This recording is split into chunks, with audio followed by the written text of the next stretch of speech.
I am talking about today pagans in the promised land.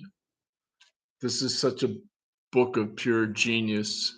Um, he's talking about the savage tenant of the forest, and basically this book exposes how there's no way that Christianity can uh, as defined through the Old Testament can be integrated with non-Western philosophy. It all comes down to essentially what does sovereignty mean? What is it's all the Lord? The definition of the Lord is basically the definition of dominate. This is, I mean, in terms of the Roman Empire. If you go back to Christianity as defined in the Roman Empire, um, so maybe we can get some ancient Christian subversive, but you got to go before the Old Testament. You got to, because even the way that Christianity is defined as a. Thank you, Amanda.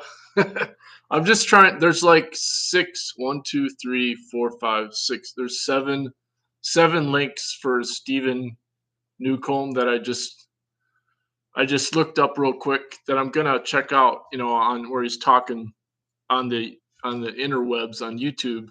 And th- this book, I mean, he does such a brilliant job of just like, but basically the Johnson versus McIntosh ruling, that it has this footnote that says the Supreme Court, where they say the savage tenant of the forest. They define the Indians as the savage tenant of the forest, and so that gives the permission for the whites to occupy.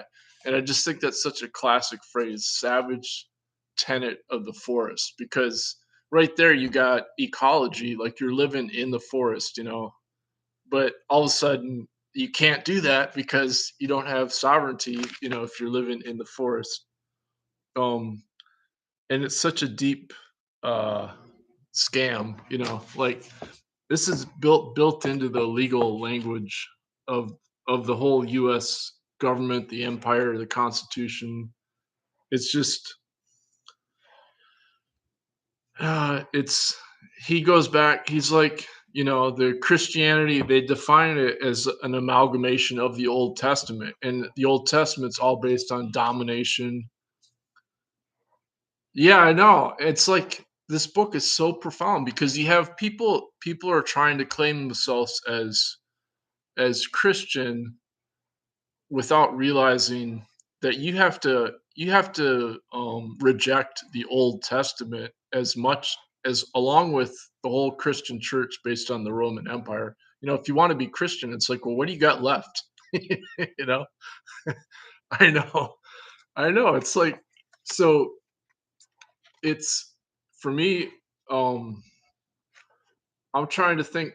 Okay, so he has this whole thing on the up down structure of the federal Indian policy, and he has this great analysis of this passage of the history. A U.S. government, they drafted a document and they refused to capitalize the word Indian. They had to put Indian in the lowercase, and they even quoted a book, the Handbook of the Federal Indian Law. The title of the book has a capital I for Indian, but then when they quoted it, they insisted on misquoting it and using the lowercase I for Indian. Now this is fascinating because the whole sovereignty movement, which is pretty much like a white kind of thing, but it's their whole argument is that our names have been stolen, because when you get your birth certificate and your name's in capital letters, it's not really you. It's this fake you that and then they try to argue in court, and the judges just throw it out as hilarious, like, but here you have it. You literally have proof that the reverse sovereignty is in the right here. Like it's not just that document, but they repeated it again. The U.S. document provides additional examples of the word Indian being spelled with the lowercase I. Um, the above the document was drafted in the 20th century to be delivered to the United Nations. And so it's like they insist they have to define it. Right. I got that book today at the library about the biography of Elkin, of the anthropologist Elkin, Paul Elkin, I think it is, or for the Aborigines. It's like waiting for me like 3 blocks away. I just got to shower and try to look presentable. I'll probably wait till the weekday because I don't like the mob scene in town. Yeah. Um, okay, so he has this whole thing on cognitive science and he goes into the linguistics of these words. Like for me, when I think of the word Lord, the tantric meaning of Lord means anointed one, um, which for me, is refers to celibacy because that's like, I think there is a secret tantric, subcurrent in the Old Testament that you can look for. I don't read the Bible, but Qigong Master Jim Nance, he gave me his Bible. He said he could feel the energy from the Bible. So I think like if you look at like Raha Yoga, they're supposed to be sovereign over their own bodies, because you have to like store up your energy and whatever. So in that sense, like in the Aborigines, they had the separation of males and females so the males could do this special, energy training. But I think like in Western civilization, that just got lost like over thousands of years of wheat farming, you know, with the plowing of the land and the whole like there was already an ecological crisis in the Near East by like 8,000 BCE, so this problem goes way back like in ancient history. But you can see, I think it's sort of like a what do you call it, like a spectrum or something. I don't know the right word, but it kind of merges into patriarchy, kind of gets worse. Like by 1200 BCE, then you have patriarchy like really solidified. Um, any other questions or comments? I'm not trying to be a total downer, but I'm just saying when people like this, my whole point is like it's really tied into the ecological crisis. It's like, okay, like people are saying, well, we can, like Western civilization, can't we just get along with the Native Americans and isn't it going to be great? It's like, no, because we're going to have now we got the ecological crisis that we created and there's no escape. Like we're all part of it. And it really gets down to like how, like, what does domination mean? Like the Lord, the Latin definition of the Lord means, to dominate, and it has a different meaning than what I always thought of the word Lord. I always thought of it as anointed one, but it just goes to show. I mean, yeah, they changed his whole point. He's got this whole thing on cognitive science, and he's basically like they um when you look at the legal language, obviously with tribal sovereignty in the U.S., well, they literally say, well, no, we conquered the tribes, therefore they lost their sovereignty. Like they say that straight up. Like you think like tribes are supposed to be sovereign, which but they're like, yeah, they are sovereign, but just not with other nations. They're sovereign to the U.S., but unless we pass laws that like they're sovereign except for any laws that we pass, because we're taking care of them. That's the legal, basically. So it doesn't, and then it turns out the word sovereign itself is derived from the Latin root meaning super. Yeah, exactly. Now it's our turn. I mean, well, there's this like I'm rooting for Mother Nature. It's a terrible thing, but it's like when I was talking with Sebs, and she goes, I said, well, Mother Nature's gonna win. And she's like, well, whatever that means. And I'm just like, yeah, because I mean, it's not gonna be pretty, but like that was the original definition of the cosmic mother was the creator and the destroyer of reality of nature. The Kali means time. Kala means time, but then Kali means the creator and the destroyer as the cosmic mother. So you were supposed to be like afraid of nature. Just just there was a lot of stuff in 2016 when people did the whole. Okay. What kind of lawful dive are you talking about? I don't. They. Yeah. They. Well, I mean, legal research because my dad was a lawyer, so I can't help. I was raised to take logic really seriously, and every word counted. Like my dad would talk super slowly, because that's what he was trained where.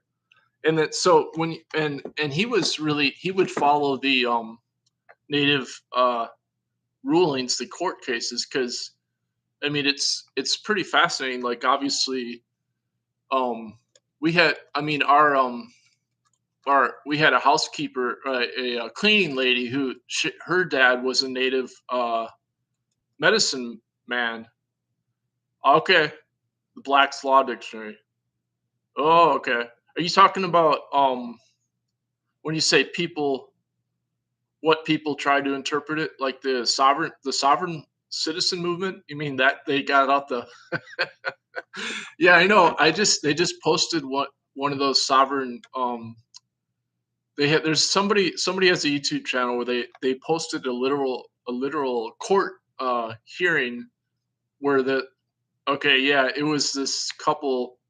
They refused to pay their loan on their RV. And so then they claimed that they had put the judge in a trust. And they said, "Well, you're our trustee now because we just appointed you." Sorry. I know. I think the judge is like the judge would he was trying to be nice about it, but he's like, look, you gotta pay the loan. And then but he did give them one thing because they insisted that they get the original like contract for the loan. They wanted the original like bank loan contract. And the lawyer for the whatever bank it was, and she was like, well, I don't know if we have that, but and then he's just like, well, if you can't get it, it's he had some legal word that basically was like, whatever, it's dismissed. If you can't find the document, then there's nothing you can do. That's basically what he said. But anyway, yeah, the sovereign. Like I had when I did activism, I had some of the communist Marxist guys. They asked me about the sovereignty movement. They're like, "What do you think about the?" That like some. I actually had a schoolmate he from middle school, but through high school, I wasn't friends with him in high school, but he grew up in a wealthy suburb. And then I did a blog post on it where it turned out his dad refused to pay income taxes for his company. He had this like a software company, and and he was a FBI most wanted criminal. He went on the run. He went on the lam, and and he did like federal time. And then my friend or my schoolmate, he wasn't really a friend anymore, but he took over the company. I read this in the newspaper, so it's literally like it's like a real, that was like Christian. I went to a private Christian school, and so he was part of that common law sovereignty. And I couldn't take it seriously because I'm like, because since I was raised by my dad was a prominent lawyer, so I know a little bit about the law. But when you read this book, I mean, you're just like, Western law, it's a scam. I even told that to a friend of mine who he became a paralegal, and he's like, I want to work for human rights. And this was after 9/11, and I'm just like, come on. I mean, the law it's a joke. I mean, especially international law. So it's just like, what's that? Like the if you read The Splendid Blonde Beast by Professor Christopher Simpson, and he documents how Alan Dulles set up with their uncle was Robert Lansing, and they set it all up with for the basically to favor the Germans after World War One, and then the way they defined genocide was to favor because the Germans they were using slave labor of the Armenians to build a imperial railroad. The Turkish were building a imperial German railroad in using the Armenian slave labor. And so, it's just like it goes it's where do you even start? I mean, it's it's just a big scam. I mean, the whole thing. But anyway, I recommend reading this book because it just exposes the details. It's like you can't take it any like you have to reject the whole like he goes into the Crusades and then 1099 when they did the takeover of Jerusalem, they literally said they went house by house and it was the agreement of the Christians that when each person gets their own house and it was just like straight up piracy. They're just like, okay, if I kill the family in this house, then I get to immediately own everything in that house. And that was their legal agreement was that they get possession forever by right of possession. So that was 1099. You already had this discovery concept where it's like you conquest and grab smash and grab operation as Christianity, and um anyway, I I don't know what can you say. I mean, I guess like I'd love to be a sovereign tenant of the forest, but obviously you can't if you go try to live in the forest, then you can't you can't legally like camp on your own land because then you're a sovereign. You're a what do you call it? A savage tenant of the forest. You're not a sovereign. Like to be a sovereign, you have to adhere to a Western development model where you try to dominate your land with development and all that. And sure, I mean, it's obviously this is development. Like we like the convenience of development, but like if you're trying to do something different, like you literally cannot do it legally. You cannot. You don't have like the whole sovereign movement. They're assuming a Western development model, and they're saying, well, they're sovereign of their own land, and I can relate to that, but I didn't realize like yeah, savage tenant. It, I mean, even like the definition of sovereign, it means to reign as the words sover. He says it originates from super in Latin, which means over. So it literally means to reign over, to dominate. That's what the word sovereign means. And I never, it's like I'd never had thought of what the etymology of sovereign but I mean it obviously it's like you like you watch like the Bridgerton movies, like the whole Bridgerton series, and they're trying it's like they're romanticizing monarchy. Like, oh, the other thing is he points out the word freedom. Freedom actually means barren. Like you're a barren, it's a German word from the word it meant a baron rules dominates his land and his tenants. So whenever somebody uses the word freedom, they're actually referring to trying to be like a baron that dominates their tenants. And I had ants I had ancestors that left Germany from the Palatine. They fled on my mom's side. They fled like in the I think it was the 1700s, and then they ended up living in Ireland for like I don't know, like 100 years, and then they went to Canada. Yeah, he goes into dom. He literally discusses the word dom as, and I'm not totally into etymology. Like I'm into music, like words. But obviously, if you're trying to like, quote unquote, own land, you gotta. like know what the law is. Hey, thanks. Okay, I'm gonna get back to reading the book more. I'm gonna watch the videos online. Power chord, thank you. Yeah, open tuned power chord for this one. Um, but I mean, it's I mean, you literally have to like reject the like. I mean, you could do some subversive reading of the Old Testament. Like if you read Songs of Solomon, there is tantric stuff in there. There's a secret sort of like cosmic mother, like God used to have a wife. There's that book When God Was a Woman by Merlin Stone, and there's been a couple other books that on that same topic, like documenting that originally, though, even the Jewish God had Asherah. Asherah was his wife. Yeah, right. Domain. Right there you go. Domain, dominion. Um.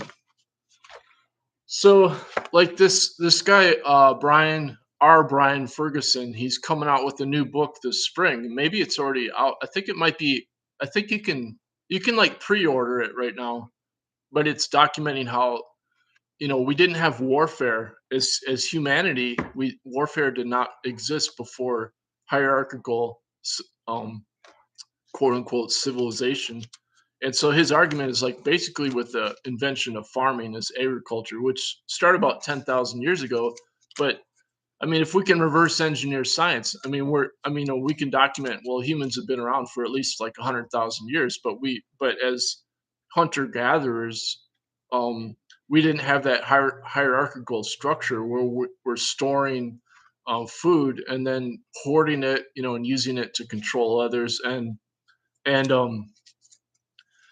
so his book's coming out this spring, and he's focusing on the chimpanzees because the argument is like biologically as primates we're just inherently patriarchal and we have to dominate and with violence and everything. But his argument was like even the chimpanzees that acted that way, that relied on like rape and warfare, um they were already um they had already been like intruded by humans, and so they were reacting to the humans around them.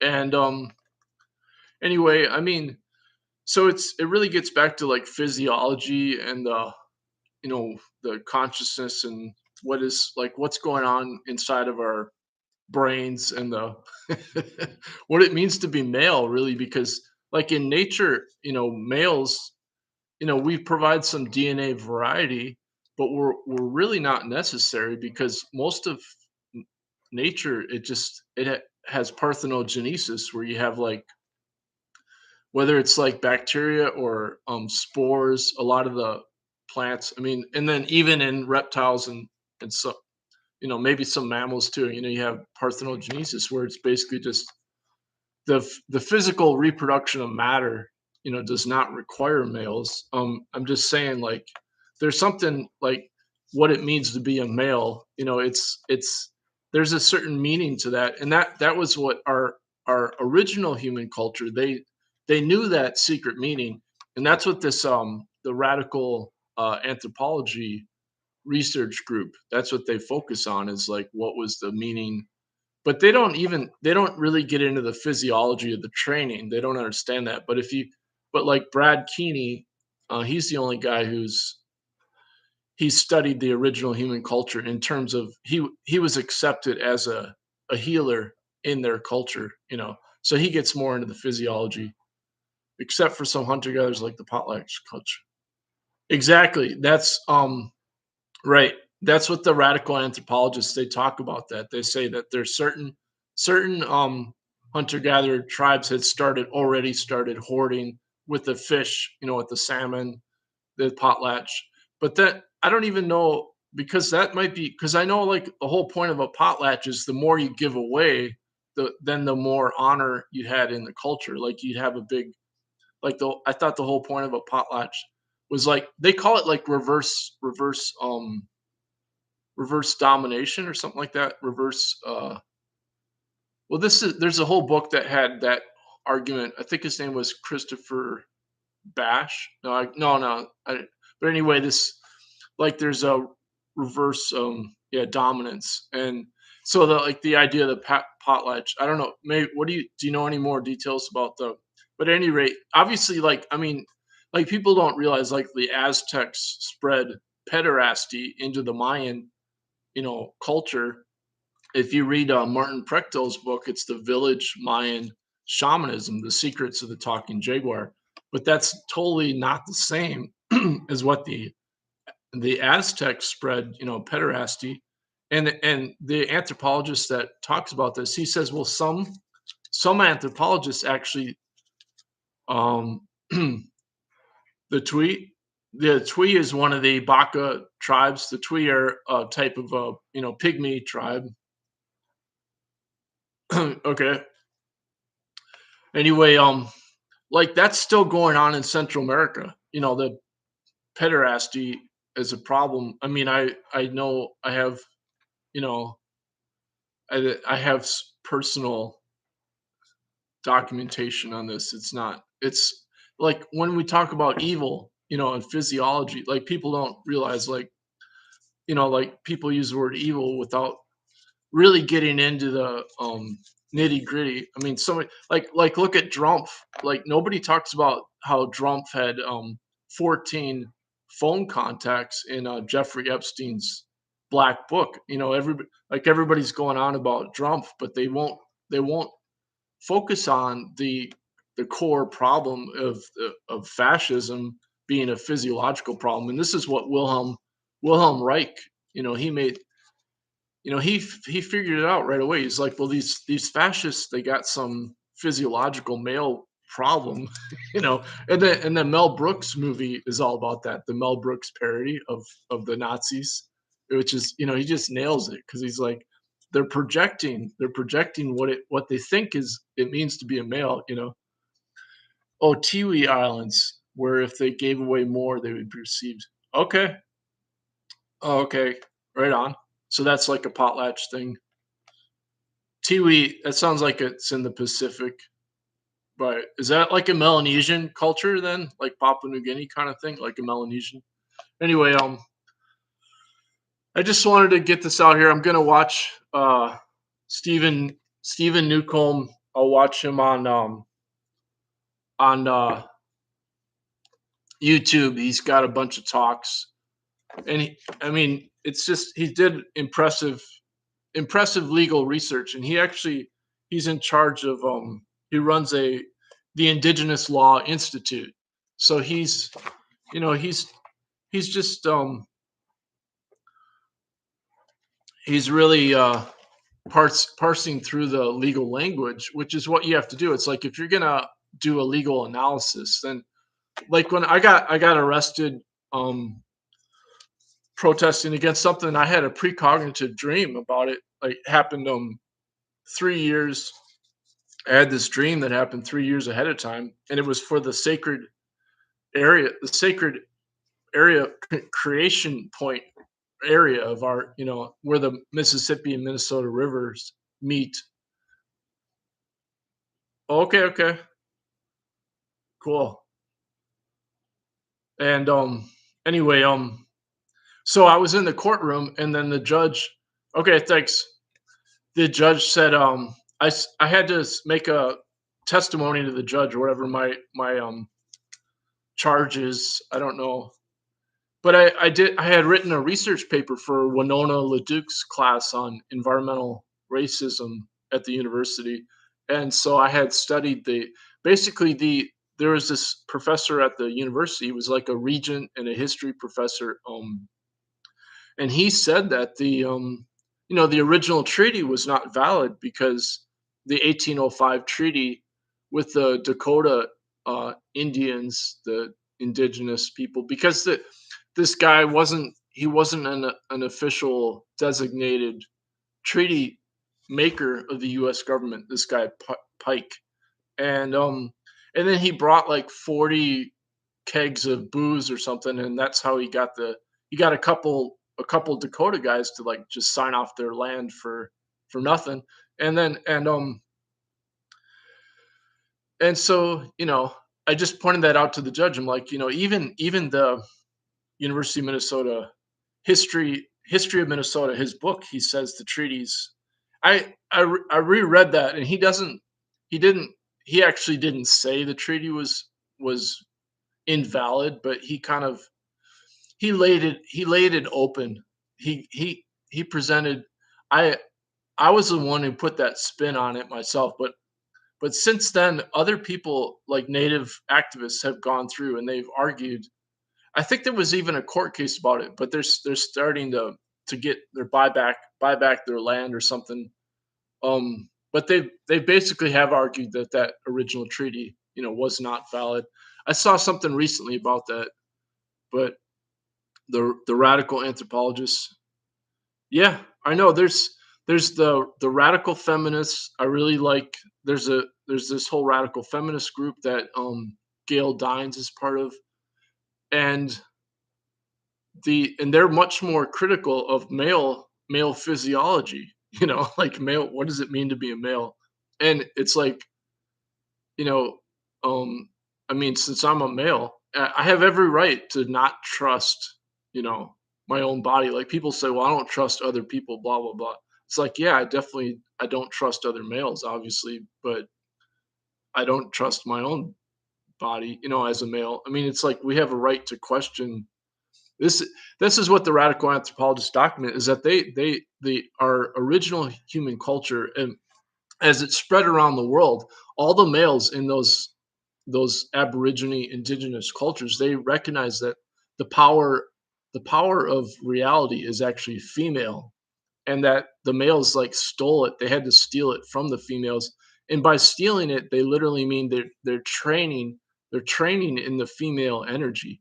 And this is the physiology of the vagus nerve. The right side vagus nerve connects to your reproductive organs. And like in kung fu, like the whole secret of kung fu, you see these guys, they're getting kicked in the balls, but the balls aren't there anymore because they're sucking their balls back in their body. And there's a video on that on the praying mantis kung fu, and you don't hear about that at all in the whole Joe Rogan. Like if you're in a mixed martial artist, they get a 15-minute break. If they get hit in the balls, they get a 15-minute free time to recover.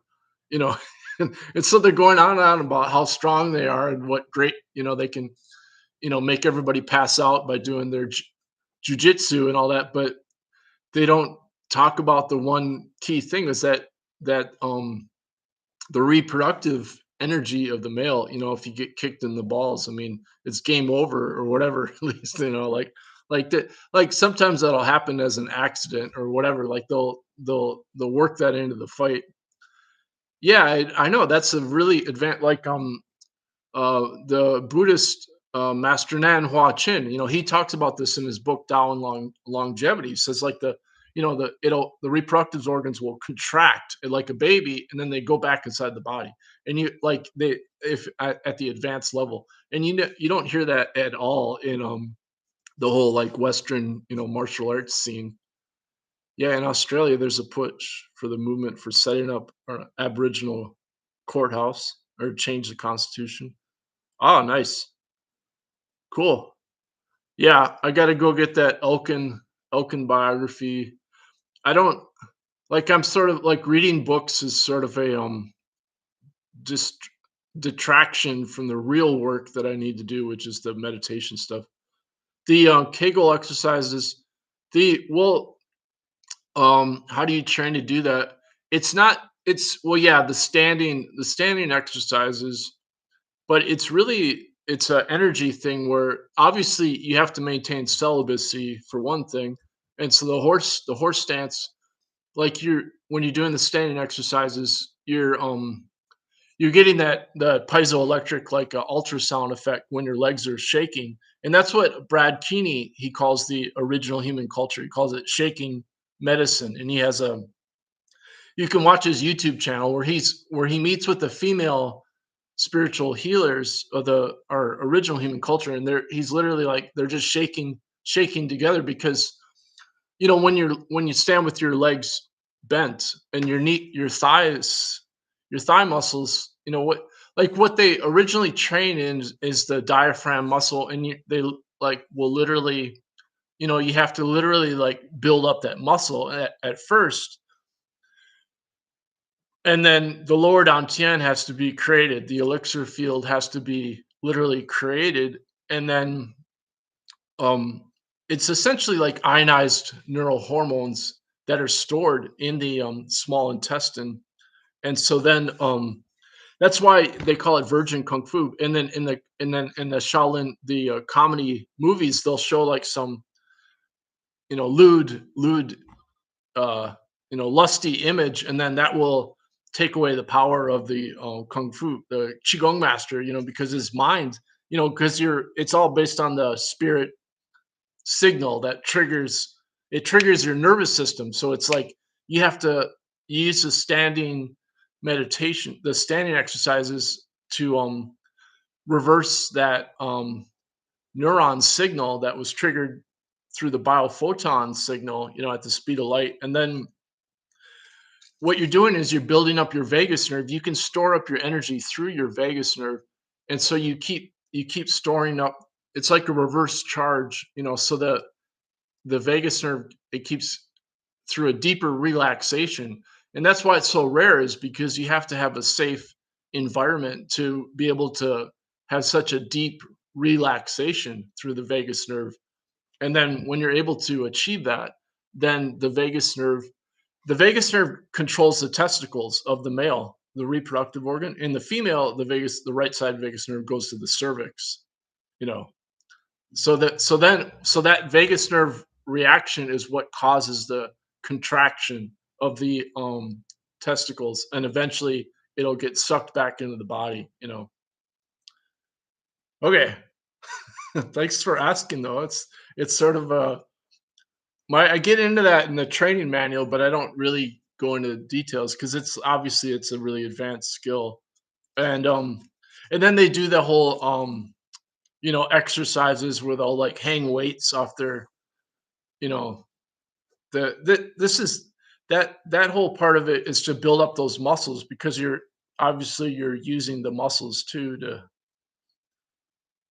the other thing, like the secret of not losing the energy, is to like contract your sphincter, which, because it's all based on the frequency of the light in the body. So if somebody has the intention of stealing your energy, usually that's because the frequency in their body is really low, and so they're actually being controlled by that low frequency intention, where they're fixated on ejaculation as a male. I mean, I hate to say it, but that's what it comes down to. The vagus nerve, also, right? Yeah, the right side vagus nerve, it goes right up.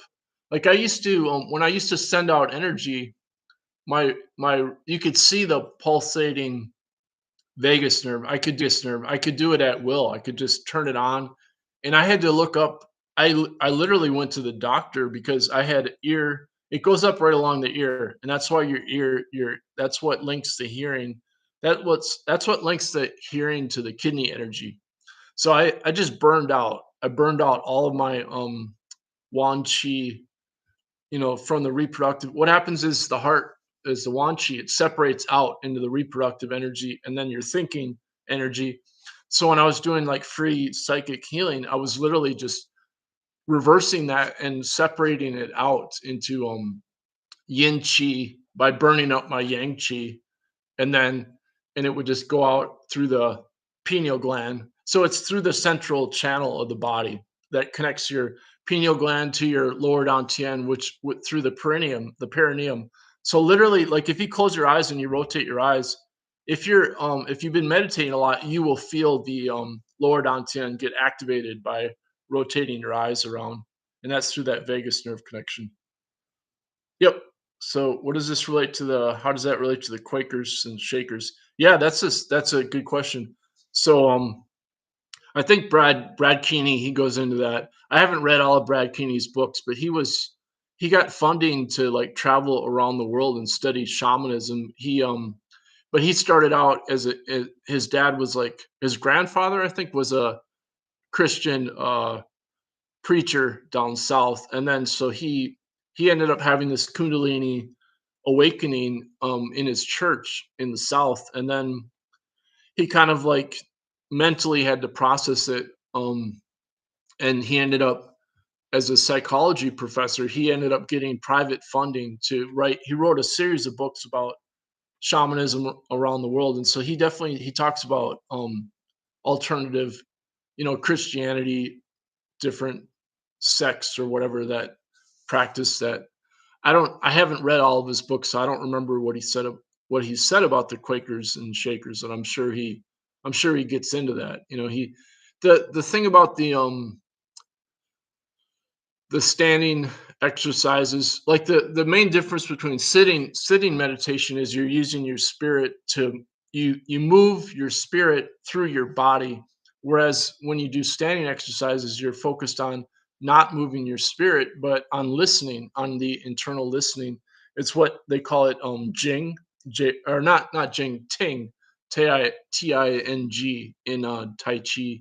So it's like, it literally means like internal listening with your, so when you're when your legs are shaking, that's activating the kidney energy, and then what it's causing is a parasympathetic reversal. So you have, like, your leg muscles are way more stronger than but when your arms, and but essentially, you push your sympathetic nervous system to its extreme, and then it has a parasympathetic rebound as a deep relaxation. And so when you utilize the yin yang channels in, like the in Indian cultures of the New World, I have a quote where, like, each foot, they recognize, like, one foot is heaven and the other foot is earth. So they know that they have this complementary opposites, definition of the body that you don't find in Western culture, because Western culture, it's all just symmetry. It's this fixation on symmetry and domination. And it's kind of fascinating. It's like, well, if we can contain infinity as a symmetry, then we can control everything. It's going to be great. But obviously, the ecological crisis, the denial about the ecological crisis is quite fascinating, because it's like, there's people will refuse to learn the science of the ecological crisis, even if it doesn't even have to be political at all. It's just like studying, like Jim Massa's the oceanographer. His channel is all about the science of, because the oceans are driving abrupt global warming because they've stored up over 90% of the heat, and so you could probably do some sort of alchemical analysis of the oceans, like the whole entropy, the way the sunlight is taken in by, because complex life is what stored up carbon. That's what enabled the increase of oxygen, but also the storage of carbon dioxide in the oceans and the trees and everything. And I mean, it's like the Gaia hypothesis. It's not. I mean, I've never really gotten into that, but I'm sure you could see it from a permaculture. I have tried to do like a permaculture analogy, like analysis, of alchemy as permaculture. Because the whole point of permaculture is you're trying to feed the soil. Because most of life is in the soil. So the Vega. Oh yeah, there is that one paper too where they connect the plant roots, the roots of the plants with the serotonin. The it turns out plants actually use a type of serotonin. They use like tryptophan, for the same signals. The second brain of the humans is the literally just like the plant roots, and the small intestines are like the plant roots, and most of the serotonin in our body is in the small intestines.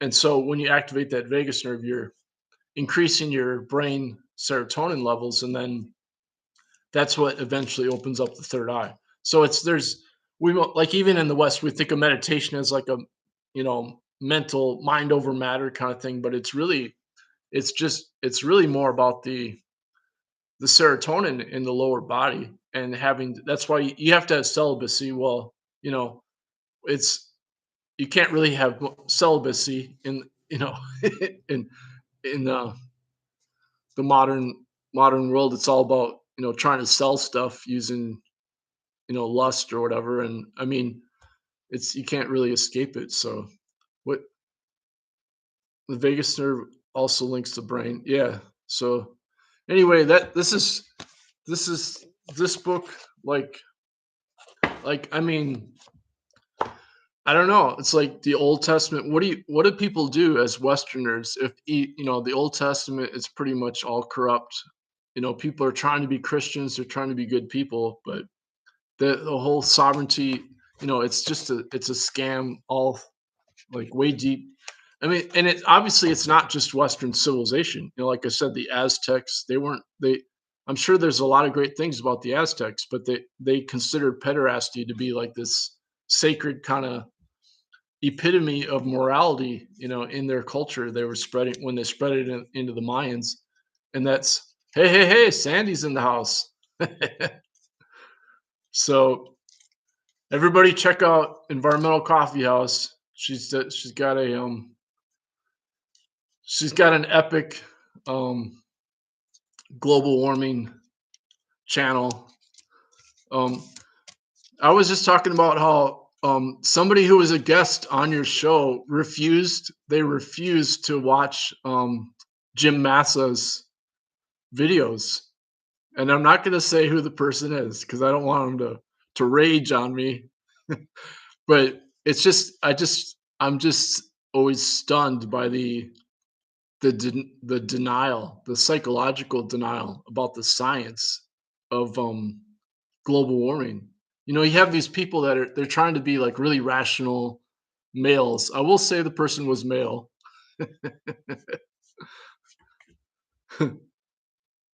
I know. I don't understand why anyone. This is exactly what I'm talking about. It's as a speaking as a male. I consider it to be like I will like it's amazing how emotional males are. Like they try to be objective. Like I brought up somebody asked me what books I read, which is they have no idea that I used to read, one scholarly book a day, for 10 years. I mean, I'm like literally like a bookworm. And so they asked me that, and it to me it was hilarious because I'm like I knew what books they would read if they I said, well, so I read Thomas Sowell, and they got all excited. Thomas Sowell. No, I don't know about brilliant. They go, and so then I said, and then I read Noam Chomsky, well, as soon as I mentioned the word Noam Chomsky, the person just got irate and they couldn't control themselves, and then they wanted me to not read Noam Chomsky. It's like, well, just because you read somebody, it doesn't mean you agree with them. Like I didn't agree with Thomas Sowell when I read him. I wrote a whole critique of what I'm just saying there's this whole facade of male rational objectivity. And so somebody was on your show, and then they literally would I said I just made a playlist of Paul or Jim Massa. And yeah, they went they it's like they're like, I'm not gonna watch it, there's no way I will watch it. And this is somebody who, yeah, they're so it's like even within the whole like so-called, doomer scene on the internet, they what the internet is all based on emotional algorithms, so it's like it's supposed to be the super highway of information, but it's really like the opposite because everybody's in their little niche their whole little algorithm echo chamber, and anyway, it's yeah, the super highway manipulation. I know the Aztecs were impressive for ecology. I understand that. But the I mean, like you know, it's I mean, if you consider I mean, it's well documented the Mayans overused their resources. They had the drought that, but I don't the yeah, I know they had their farming communities. It's just it's well documented that they spread pederasty into the Mayans, and they consider. I mean, if you, it's like I know it's nobody wants to hear that. Nobody wants to hear that the Western Church is based on male abuse, domination of other people's bodies, especially like targeting the youth. I mean, nobody wants to step on that third rail. Like, what kind of psychological, hard wiring does that cause? To they this it gets covered up. This gets this is a problem of male physiology as primates. Yeah, I know, there's no excuse, but I'm just saying, like, if you look at like the farming communities in Papua New Guinea, they had the same problem, where they're targeting. They had, they target the younger males. It's very interesting because the victims are considered to be, you know, the they're defined as the same. The pederasty is it's the victims get all the blame. Essentially, they even get, the male who targets the younger male. That male is considered to be training for marriage. It's not. It's like an Ed Gein. Oh, I use diatomaceous earth. That's my secret. I haven't gone to the dentist in like you don't want to know how long. Every night I scrub my teeth with silicon, and then I swallow it because we need silicon for your hair too. My hair's super greasy too. All right, so what am I going? I used coconut oil last night. That's why my hair is so greasy. That's it. Okay, so yeah, the whole male physiology problem. It's oh yeah, like, did you watch that documentary on Ed Gein on Netflix? I mean, that's thanks. Um, you're gonna make me blush, Sandy. So stop. The Ed Gein, like, I mean, that documentary on Netflix. It's like that's not like there's people like that. That guy was terrible, right? He was a serial killer who he claimed he was. I don't want to get into it. Like, he claimed he was bisexual, right? But obviously he was married, but that was just like a facade. And then he was targeting, younger males and who were, and I mean, that, it's this whole domination thing. Like, he was part of the Democratic Party and a historical agroecology, an academic approach in which time and space matter. Ah, okay. So are you actually like of Aztec ethnicity, or you seem to know a lot about the Aztecs. I'm not trying to. I know they had the whole floating island farming system. Like, I'm sure, if you look at like early. This is my point too. Like the Mayans, like Martin Prechtel's book on the Mayans, the secrets of the talking jaguar.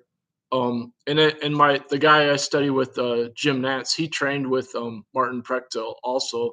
But so that's about the original Mayan culture was the village Mayans were not the same as the pyramid. I call them solar ritual priests. The whole solar uh, pyramid thing is. I think that's like a later development, because he, like, the other thing, like the DNA and archaeology, they've documented now that there were humans in the new world, as far, over 12,000 years ago. And so, it's like the whole pyramid thing is a later. Okay, cool. Yeah. um I mean, you think it's really wild because, like, as a, like a European American or whatever. I mean, there we had hunter gatherer. I mean, sure, they farmed. A lot of the cultures that farmed here, it was just seasonal. It was based on the lunar calendar was the focus of the culture, and that's that's the whole key point is like the radical anthropologists. They it's what created us as a human species was this synchronization with the lunar um, energy, and that's literally like a psychic energy. And the Aborigines of Australia, they call the moon, they consider the moon to be male because um, in terms of physiology, like in Taoism, you have the yin jing and then yang jing, and so the yang jing is actually the yin qi, and that's basically like ionized. It's like an ionization, and you get that from the earth, from the Schumann resonance of the earth. So if you stand barefoot on the ground, you'll feel this internal buzzing sensation. You also get it if you listen to Haley Haley Reinhardt. I've been listening to Haley Reinhardt, the blues singer, the blues jazz singer, and so you get frisson from her singing when she covers that song "Creep." That's another fascinating thing. Like she's turned that song around, from the male. She sings the female perspective, and so she creates this internal buzzing. They call it a skin orgasm, but what that literally is the ionization of the vagus nerve. You're activating the vagus nerve through the music, and then it increases your dopamine levels, and it's actually neutralizing the free radicals in the body. So that's a healing mechanism, but that's sort of the limitation of Western music is that what they call frisson, or that getting the chills, from the music. And I'm just saying that's actually yeah, yeah, I know. I just listened to her singing. I found I kept listening to it over and over because I want to hear every version she was doing. And before the settlers, the earth was divided by water instead of the artificial grids of property rights. Yeah, yeah. So that's the whole, like, the creation origin story in our area by the Dakota. It's all about the water. The water spirit is sort of like the rainbow spirit of the water is the creation spirit. um okay, yeah, and my Wan Ho, her quantum biology books are all about the rainbow water. um, she actually did experiments proving that there's the biophotons are coherent rainbow light in our body, and that's what's organizing all of our biological reactions is this biophoton rainbow light.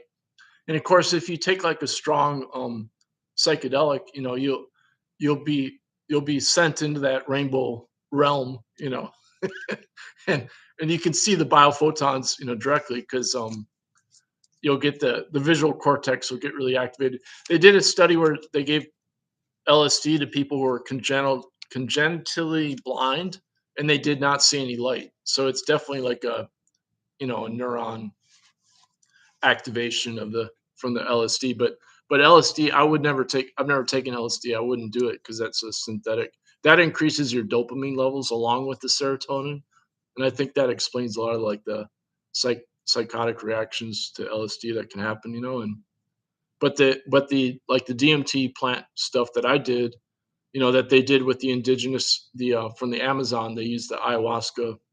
That just increases your serotonin levels.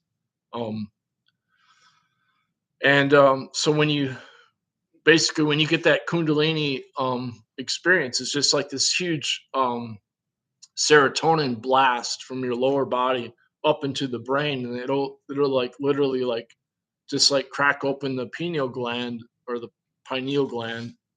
And then when you have that all the serotonin activating your neural receptors, and then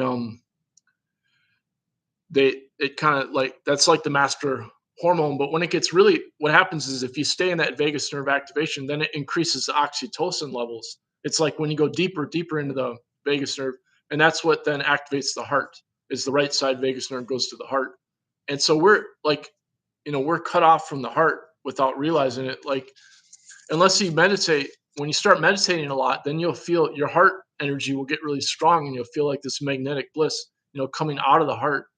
And but otherwise, with left brain dominance, we're just cut off from that heart um, power of the heart, and it's kind of a it's like we don't realize that as modern people walking around, like with left brain dominance and right hand dominance, we're like, yeah, I gotta fix stuff. I gotta be practical and use my tools and fix a car or build a house or whatever it is, electrical wiring, plumbing, all that.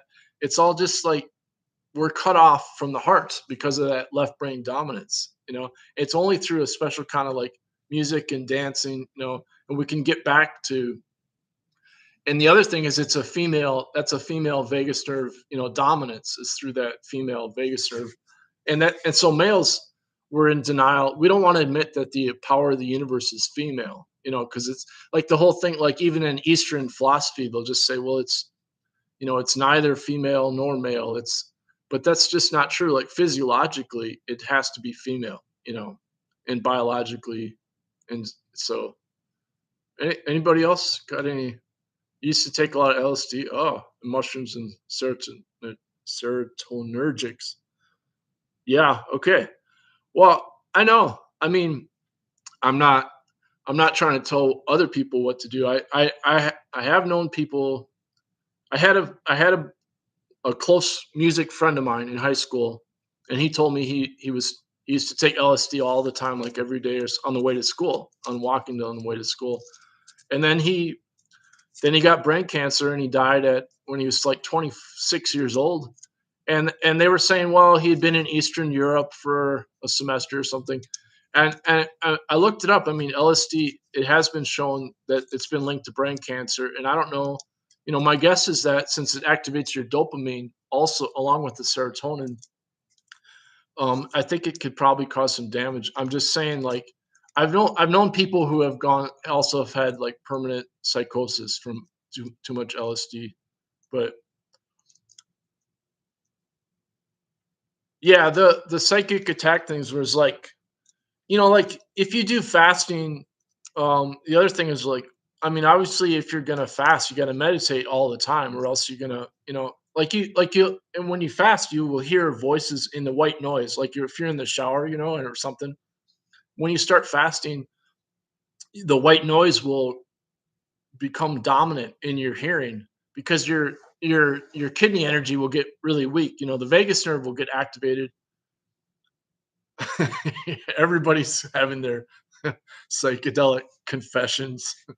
I literally just did it just to test the qigong third eye training, and I discovered that the third eye, the qigong, the qi overpowered the of course, I mean, when I did the really strong DMT plant, I did it's called Formosa because it uses uh, hostilis or Momisa hostilis, which is from Taiwan, which was called Formosa. And anyway, I combined that with the Syrian root, and I did a really strong dose, and I literally could not move my body for 4 hours. I mean, I literally thought, well, if I can ejaculate, I can end this. And I tried to, and it's like I'd have the thought to move my hand, and then all of a sudden my right brain would negate my left brain thought, and then I couldn't move my hand anymore, and then that was game over. Psychedelic confession. I know you need show ideas, Sandy. You're doing it. Your output is so demanding. what it I wasn't aware of the risks. Yeah, another risk is you can do a serotonin overdose, and I had that concern. A buddy of mine, he used to do psychedelics all the time, so his brain was basically like rewired, and he wanted to keep taking more and more of the Mamisa hostilis. I threw it out. He took 2 doses, and I'm like, that's it. He could see light inside my body, like that's how open his third eye was, and then he was seeing spirits and whatever. But there's this guy who I quote on DM Turner, and he combined DMT with salvia.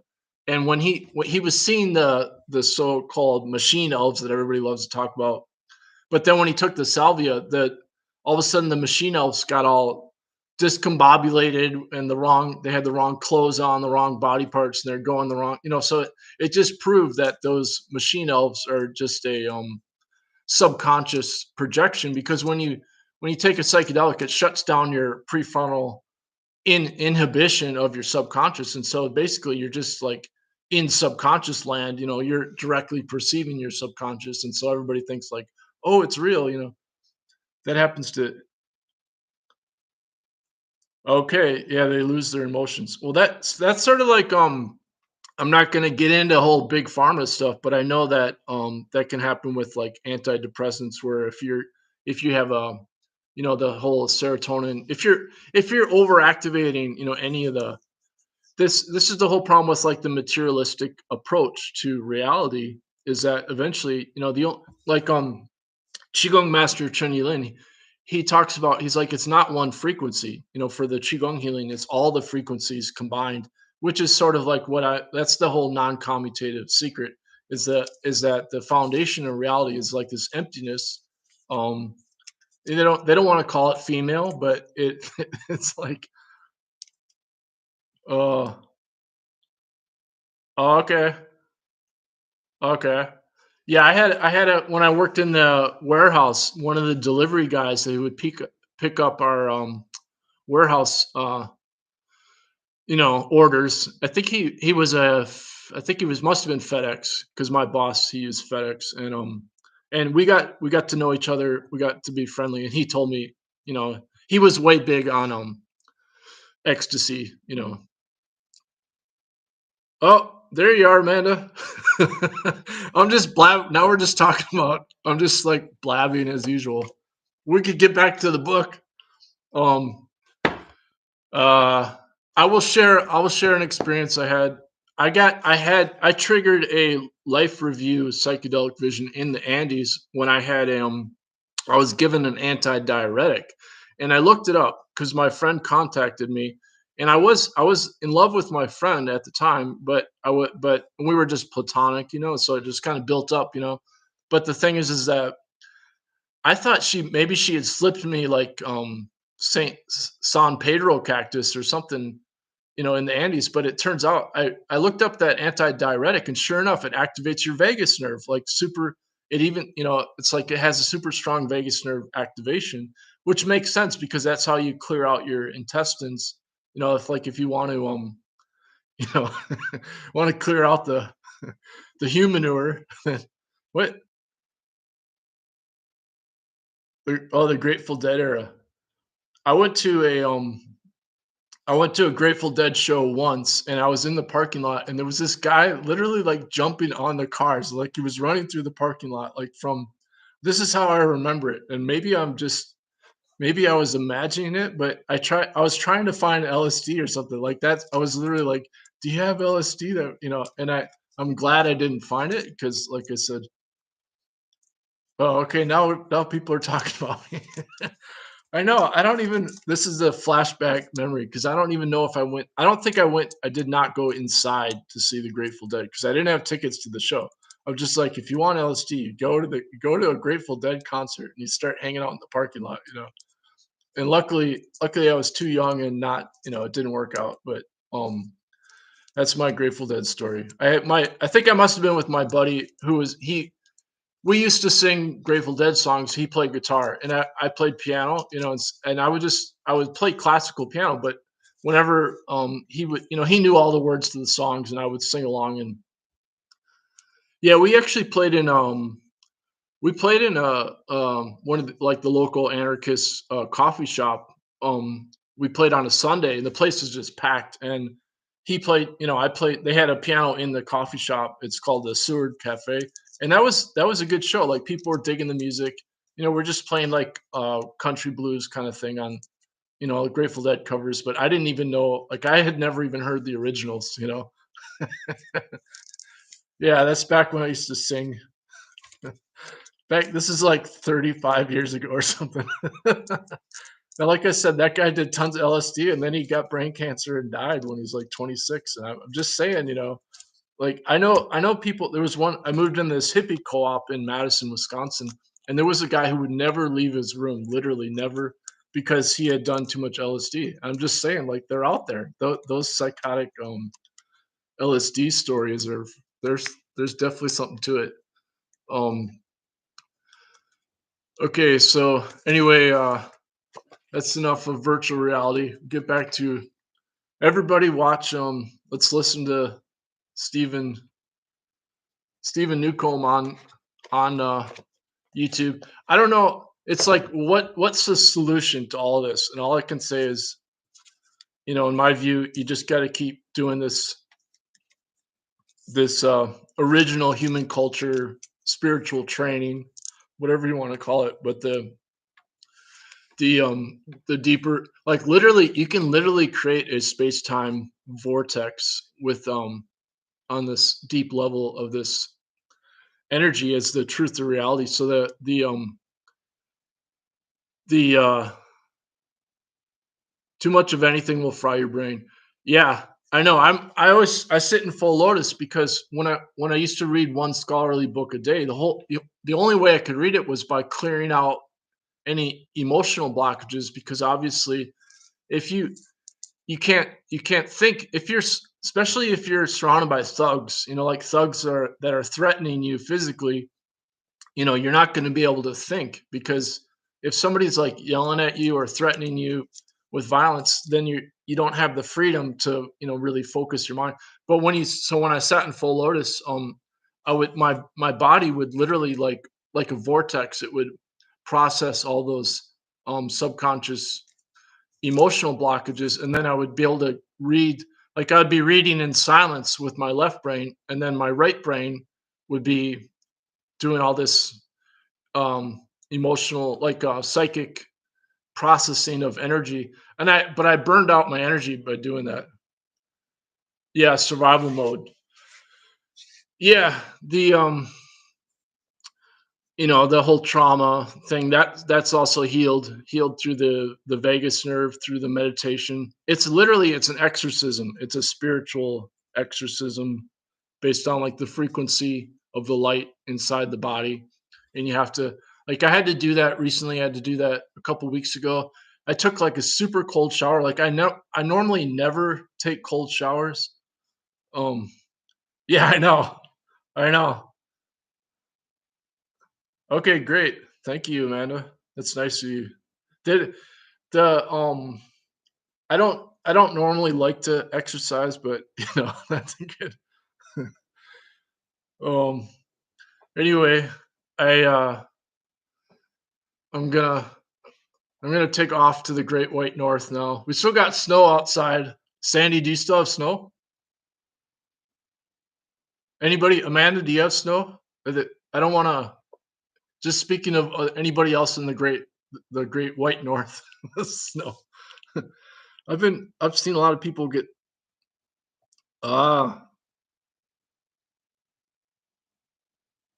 yeah, yeah. I suppose, like, when you're younger, your brain could probably heal.